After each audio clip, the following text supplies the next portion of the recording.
Hi again, I'm Amelia. I'm from CCA's FRC team, Team 3128, the aluminum narwhals, and today we're going to be talking about electricity and some circuitry. So to start off, we're going to talk a little bit about atoms.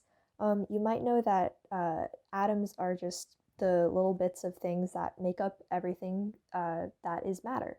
So, and atoms are made up of smaller pieces. Those are called electrons, protons, and neutrons. And we're going to mostly focus on electrons and protons and the properties that they have. So electrons are the red bits here that are kind of floating around the outer part of our atom, and each electron has one negative charge. And then protons are kind of the opposite. They have a positive charge. And then finally, neutrons they have no charge. They're just kind of there to help stabilize the atom. So atoms can gain or lose electrons, and that's what gives it a charge. And charge is what we're looking at whenever we measure, um, when we're talking about electricity and circuits and all that stuff.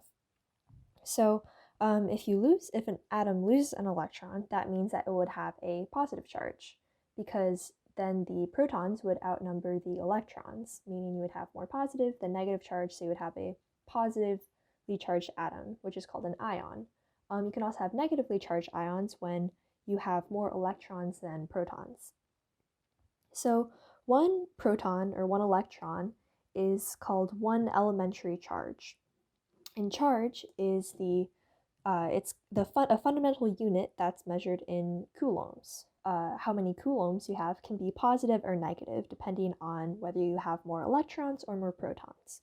So when we're measuring charge, we're looking at the kind of like the total how many electrons versus protons you have in an object. So 1 coulomb is actually a measure of 6.25 times 10 to the 18th. So that's 18 zeros, elementary charges. So one elementary charge, remember, is just one electron or one proton. So if I say I have 1 coulomb of charge, that means that I have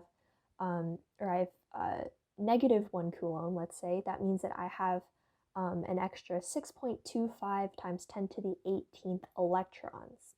And that charge can travel through objects, meaning that electrons can travel across atoms. If you have like a block of metal and you have a bunch of metal atoms all stuck together, those electrons can kind of float between those different atoms, and that's the charge flowing, or that's the negative charge flowing. So some materials can carry charge better than others, and those are categorized into conductors, insulators, and semiconductors, which are kind of weird. So conductors are materials that carry charge really well. So conductors are materials that carry charge very well. So they allow electric charges to move freely. Insulators, on the other hand, kind of are the opposite of conductors, and they kind of inhibit the movement of electric charges. Semiconductors, you don't work with a whole lot when you're just dealing with elementary circuits, but they basically are a little bit of both. So they can in their pure form, they're actually insulators, but adding other materials to them and kind of messing with their properties can actually turn them into good conductors. So semiconductors are good for uses in like computers and stuff like that, where you need a little bit more complicated measurements of charge. So some examples of conductors are like metals, because like I said earlier, metals, the way that their atoms work is that you can have a whole bunch of them all lumped together, and their electrons are kind of shared in one big pile of electrons. So if you have one big pile of electrons surrounding all of your atoms, it's really easy for those charges to flow through and flow past each other. But some examples of insulators are things like glass, plastic, and rubber. The way that these materials are structured on an atomic level is just their electrons are a little more rigid, and it's harder for the electrons to flow like that. So we've been talking a lot about the movement of charge, and another way to talk about this is electric current. So electric current is just the flow of charge in a material. So say you have like a wire and you zap one end with some electricity, the current is just the flow of that charge, the flow of that electricity from one end to the other. And electric current flows from areas of high electric potential to low electric potential. So what does that mean? Basically, it means that when you have a big difference in charge from one end to another, like if you have a wire and you have a lot of charge on one end and you don't have any charge on the other, the current is going to flow from that area of high charge to the area of low charge. So if you have a bigger difference of that, so if I have absolutely no charge on one end, but I zap a lot of electricity on one end of the wire, that's going to be more current flowing through the wire. And the units of current are called amps, or amps is actually short for amperes, and that's represented with just like an A. And it's just the amount of charge which passes through a specific point in time. So kind of a common analogy when we're talking about charge and current flow is comparing it to water, or comparing electric charges to water. So let's say we have a hose, like a garden hose that you have, and water flows through it. And say you have water that's being kind of pumped from one end to another. If we're comparing this to a circuit or something that's carrying electricity, the pump here can be compared to a battery, because a battery basically just pumps electricity through a circuit. And you can think of like water current. If you have, a river and it has high current, that just means that there's a lot of water flowing pretty quickly. So if you have like a really wide hose, that means that a lot of water is going to be flowing through it, and that means you have high current. So you can think of current as just like the total amount of charge that's flowing through. So another really important concept when we're talking about the flow of charge is voltage. So voltage is, you can think of it as like the pressure in the hose.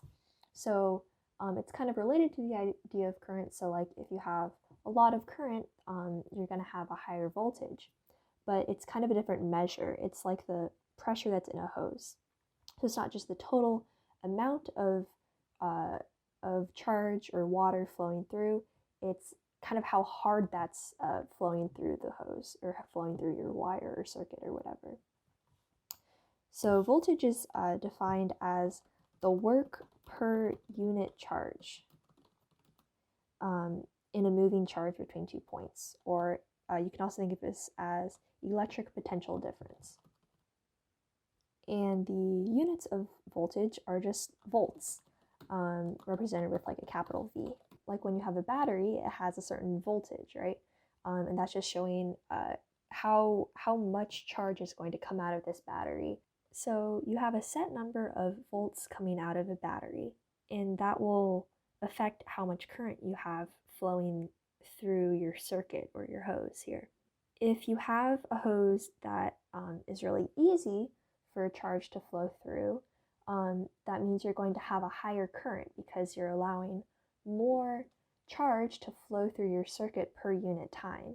And this relates to another important concept, which is called resistance. So resistance, you might be able to guess kind of from just what the word resistance means, but it's how easy, or how difficult rather, it is for current to flow through a circuit or a material. So if you have, using this water analogy, imagine resistance is just kind of like you put a bunch of sand inside of the hose. So if you have a high resistance and you have like a lot of sand clogging up your hose, it's going to be a little more difficult for the water to flow through it. And that means that you're going to have less water flowing through it at a time, which means a lower current. And the units of resistance are called ohms, and it's kind of represented with a little funky symbol, which kind of looks like that. That's the Greek letter omega, but we can also just call it ohms.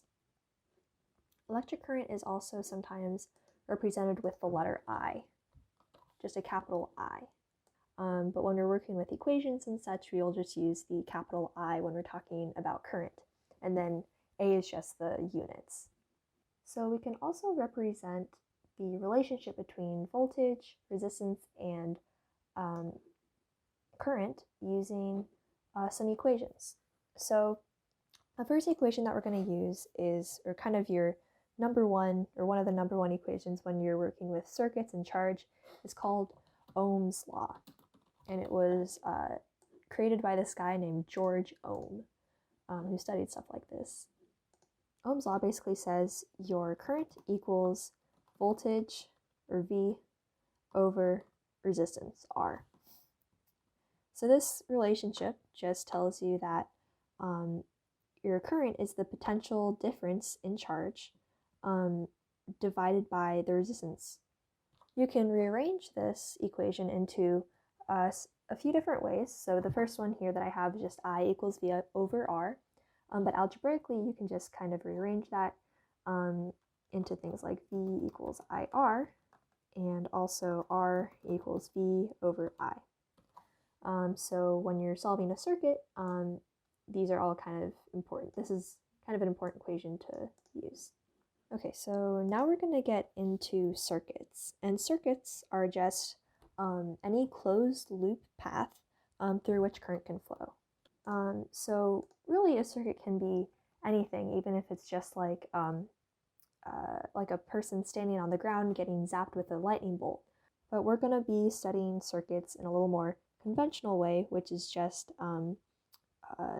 circuits made out of wires, batteries, resistors, which we'll talk about in a second, and switches.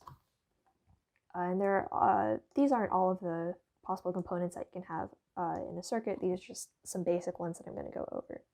So you probably already know what a wire is. It's just like a strand of metal that current can flow through. And then batteries, like we were talking about in the pump analogy, they supply charge. Resistors are pieces that limit the current, so they increase the resistance at a part of a circuit. And they do this by kind of altering the size of the material and how easy it is for charge to flow through that.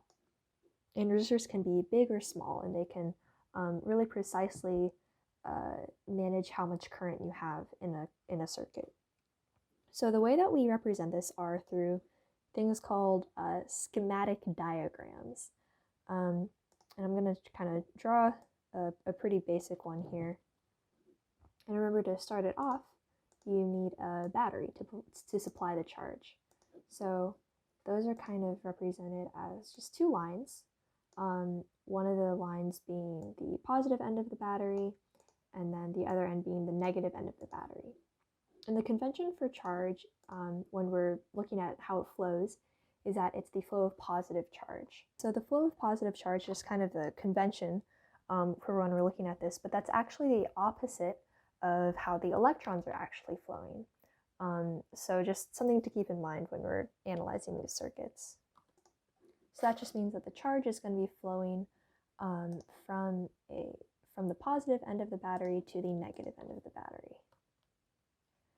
So in this circuit, we can draw some resistors, which are really what kind of makes things interesting here. So I'm just going to draw. Resistors are just they're really just a little squiggly line. This isn't perfect, of course, but and so your current flows from the positive end of the battery through the circuit, through this resistor here, and then all the way to the negative end. So the arrangement of resistors that you have in a circuit can affect the current or the voltage at a certain point in a circuit. So let's say you have two resistors that are just one after the other. So you have your current flowing, and it flows first through this one and then through this one. These are called two resistors in series. And that just means they're one side by side, one after the other.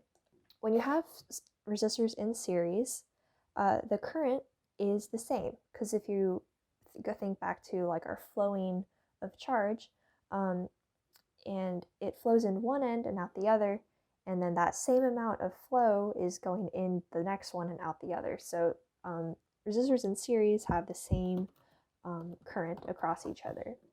So let's make a little modification here to our circuit.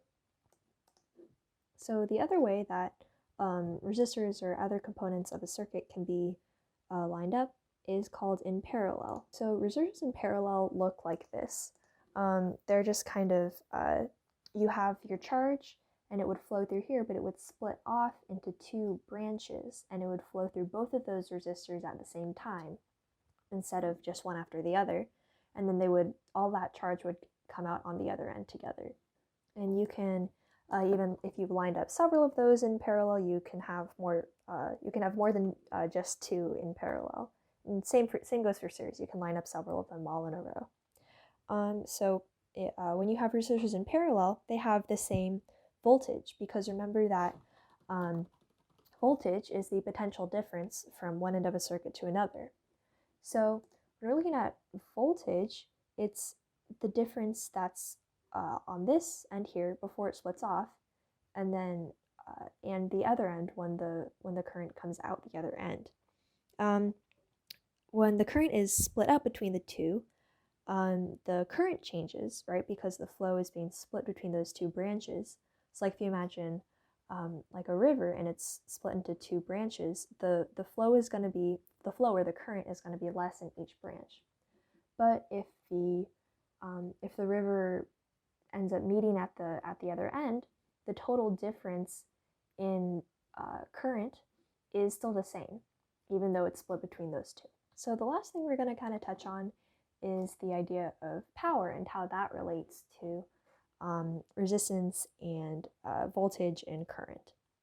So electrical power is, if you remember from last week, power is just the amount of work done in a certain amount of time. When we're talking about electrical power, that's the rate at which electrical energy is expended, or how quickly that energy is used. And there's one main equation for this, or it can be summed up into one equation, and that's just power equals I times V.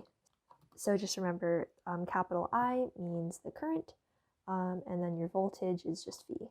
So if we look back and we remember Ohm's Law, right, which is voltage equals current times resistance, you can actually combine these two equations just by plugging in different values of from Ohm's Law into P equals IV. So remember how Ohm's Law can be rearranged into like current equals voltage over resistance. So if you plug in, say, V equals IR, that just means P equals I times IR, which equals I squared over R. And then the same thing applies if you plug in I instead of V, and you end up getting P equals V over R times V. And that just works out to be, similarly, V squared over R. So that's just kind of the pretty basic overview of current and charges and how all of those relate to each other and to electrical power.